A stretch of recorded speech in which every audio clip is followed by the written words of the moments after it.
Uh-oh.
Okay, we'll start with this, what is an interesting and unexpected bit of news.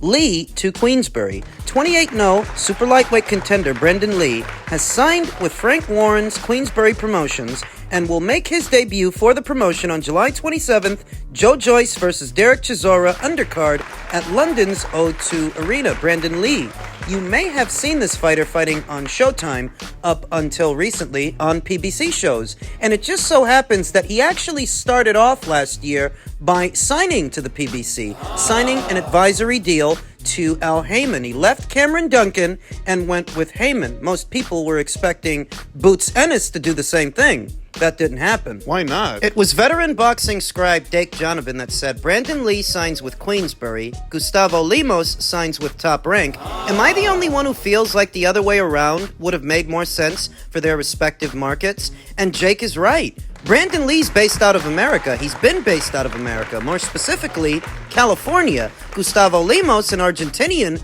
would be better suited fighting in a UK market than a US one, as many Argentinian fighters fight in the UK. At least they have in the past. If Brandon Lee signed an advisory deal to Al Heyman in January of last year, what would leave him so inclined, over a year later, to sign to a UK-based promoter? A UK promoter that doesn't even do shows in America. Perhaps it's because Brandon hasn't fought in over a year. The last time he saw action was in April of last year, 4 months into his advisory deal with Heyman. That didn't amount to much. He fought Pedro Campa. That's the same Pedro Campa that Teofimo Lopez knocked out. Yeah, Brandon fought him to a decision. A hard-fought decision, from what I'm told. I didn't actually see that fight, but I heard that Brandon didn't look good. And that was the first fight under his newfound advisory deal with Heyman that doesn't seem to have lasted very long, since he's now signed to Queensberry? Strange bedfellows harkens back to when O'Hara Davies, a UK-based fighter, signed to Golden Boy, although that made a little bit more sense because at least O'Hara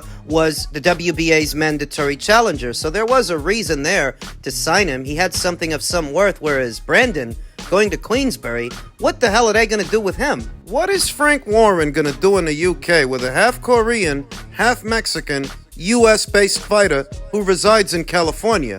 Is Brandon going to move to the UK? If he would have signed to Eddie Hearn, that would have made more sense. Then I would have understood, because Eddie does shows in the UK, in the US, in Mexico, Australia, Saudi. That would have made more sense. The real story here is that so soon into his advisory deal with Heyman, Brandon is just the latest fighter to jump ship, the latest fighter to leave the PBC. 2 weeks ago, we heard about Elvis Rodriguez. He left the PBC to go back to Top Rank. Brandon leaves the PBC to go to Queensberry. In this situation, I just get the sense that desperate times called for desperate measures. You go with whoever you can go with, whoever has fight dates for you to fight on. And clearly, that's not Al Heyman. Not the PBC, not TMT. TMT's Jaleel Hackett recently signed to Matchroom. Elvis Rodriguez went back to Top Rank. Brandon Lee went to Queensberry. Who's next? Don't forget about Michelle Rivera. Michelle Rivera left the PBC to go with Dimitri Salita. Kenny Sims, he left too. So it's what I told you, and I know you're tired of hearing me remind you that once the money dries up and the fight dates dry up, the fighters are going to leave. There's no reason to stick around. They've got bills to pay and families to feed, just like me and you. They've got those responsibilities too. And Al Heyman can't sort them out, which begs the question, how does the PBC survive when so many of their fighters are leaving. Who are you supposed to fill a card with? Who's supposed to fight on the undercard of Spence versus Fundora in the fall, if that fight even happens? Well, you still got Gary Antoine Russell. So many of their fighters are all tied up in that August show that Turkey Al Sheikh is paying for, and I'm sure they'd like to continue to fight on shows like that one. A lot of guys are leaving. We haven't heard any announcements about another show in June, maybe late June, or a show in July, a show in August, something in September. We haven't heard anything. The most we've heard about... Spence might fight Fundora. With the number of fighters that are leaving every week or every other week, you're hearing about what was a PBC fighter going somewhere else. You just get the sense that, well, that's why they ain't announcing no new shows. They ain't got no money to do them, and they ain't got no fighters to populate the card. I would be very surprised if the PBC survives until the end of this year. I would be very surprised. I'm not even wishing that on them, but that's the state of affairs over there. There's no nice way for me to say that. They're a sinking ship. And the fighters ain't going down with the captain.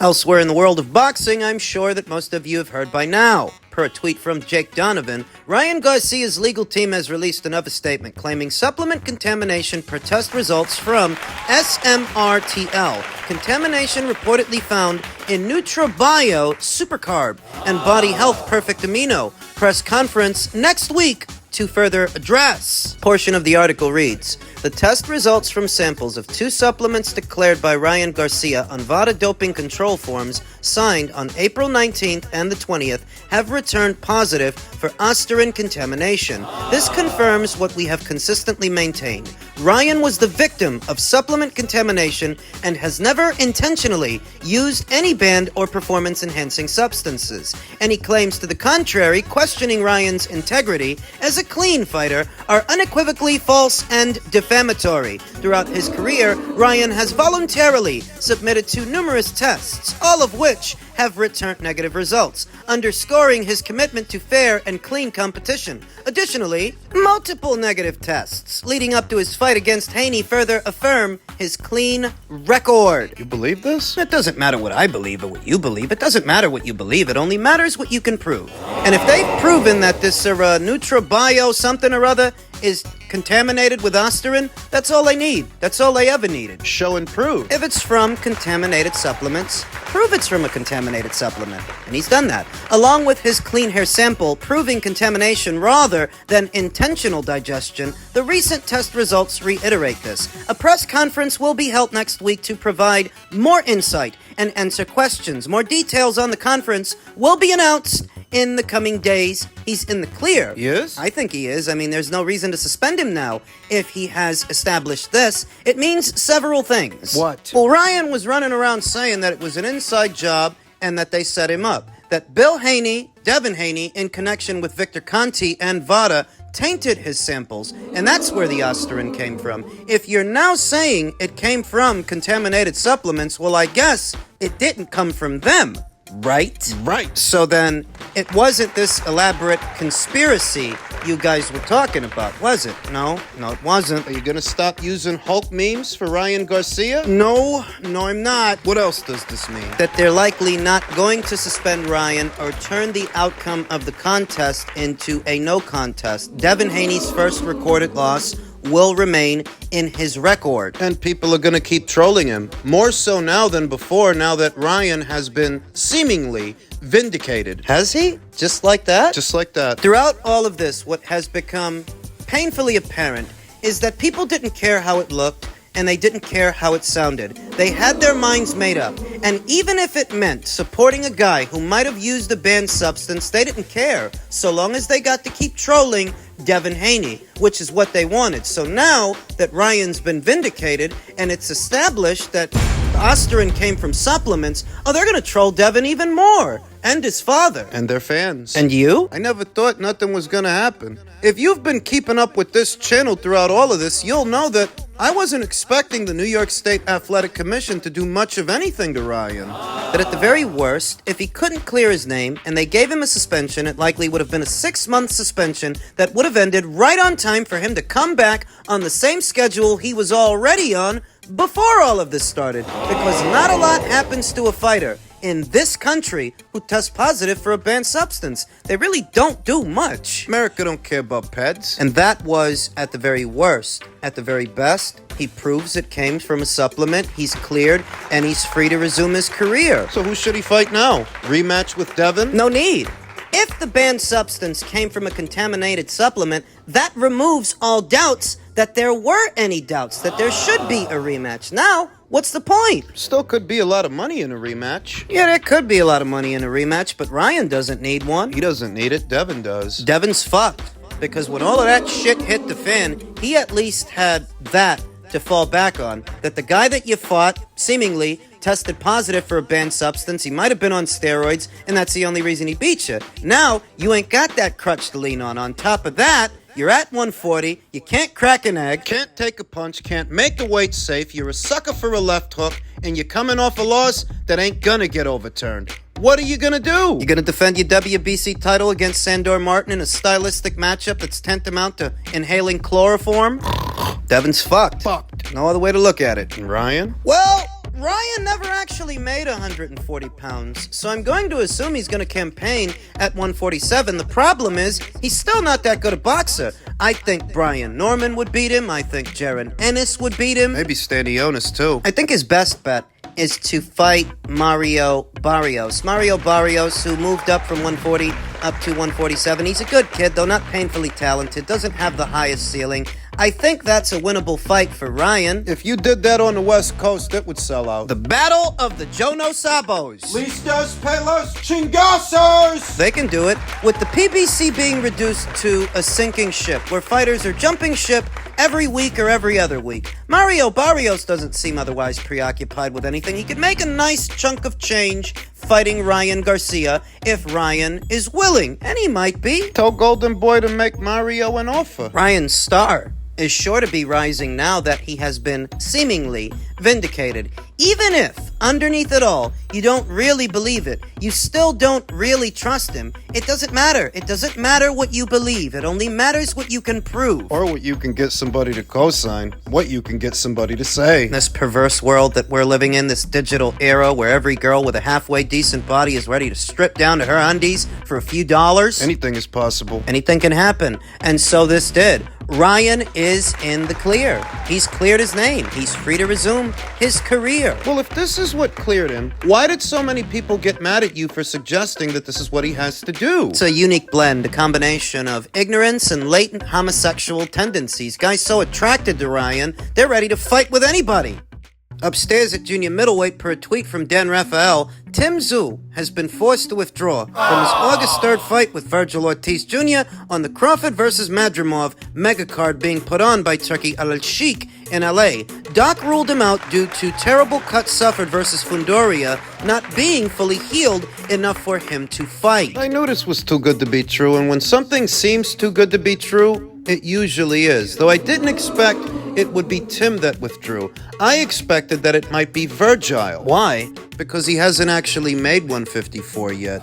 Both comeback fights that Virgil has had have been fought just north of 154 pounds. He hasn't boiled down to 154 yet, and I figured, that rhabdo, that ain't nothing to fuck with. It could flare up if Virgil pushes himself too hard to make 154, in tandem with Virgil's manager, Rick Merrigan, raising a stink about how he wants his fighter to be in the main event. He wanted for Virgil and Tszyu to headline the show, not Crawford and Madrimov, so I just kind of figured that if anybody's going to pull out, it might be Virgil. As it stands, it was Tim. It's not exactly what I predicted, but it is more or less what I expected. It's too soon for Tim to come back off of that gash he had in his head, and for me, it seemed a little bit too soon to step up Virgil Ortiz like this. I mean, I liked the fight, I really did, but it seemed like a very dangerous fight for Virgil Ortiz, at least to me, more than it was for Tim Tszyu, because Tim is experienced at this weight. He's fought former champions at this weight, and he can say that he's been in wars, whereas Virgil's fought in two very easy fights. He's fought for a grand total of 2 rounds in the last 12 months. Against dead bodies. That succession of fights, from a very faded and past it Thomas Dulorme to Tszyu, that just didn't seem right. So is Virgil still gonna fight on this show? He could. You could get him Erickson Lubin or maybe Sergey Bohachuk, WBC interim champion Sergey Bohachuk. You could get him that guy. You could get him Bakram Murtazaliev. To my knowledge, Bakram's not doing anything. There's still enough time to make an August date. Bakram Murtazaliev is this division's reigning IBF champion. You'd use an unbeaten world champion as a short notice opponent? Well, the notice isn't that short. I mean, you have all of June, all of July to get ready for August. There's plenty of time to prepare. If you move fast. And His Excellency Turki Al-Sheikh, with great speed, is able to orchestrate these meaningful fights, these significant fights. I would like to see Virgil fight on. I would like to see him stay on this show. And I think Bakram would be a worthy stand-in. You don't think that's too much for Virgil? You said you thought Tim might be too much for Virgil. I think Tim might be too much for Bakram Murtazaliev. Even though Tim is coming off a loss due to a freak accident, I would pick Tim 7 days out of 7 to beat Bakram Murtazaliev. I think Virgil can handle that assignment. Why? Because of the Jack Colquet fight, the fight that Bakram just had. Most of that fight, Jack Colquet was winning, and Jack is a rather short, stumpy, undersized junior middleweight who's in his late 30s, and he was winning. That up until he gassed out in the 10th and got knocked out in the 11th, he was winning that fight. I think Virgil can handle Bakram. And it's an opportunity for Virgil to bring a world title to Golden Boy Promotions, the IBF title. I would back Virgil to win a fight against Bakram. So you could get him Bakram Murtazaliev, you could get him Erickson Lubin, Brandon Adams. I don't know, maybe you could bring up Radzav Butaev. You know, even without the Tszyu versus Virgil Ortiz fight, it's still a stacked card. David Morrell versus Kalajdzic, Ruiz versus Miller, Isaac Cruz versus Rayo Valenzuela. It's still a stacked card. And the main event, Crawford's maiden voyage to what would be his 4th division, his 4th weight class, against amateur standout and unbeaten champion Israel Madrimov. That even without Tszyu versus Ortiz,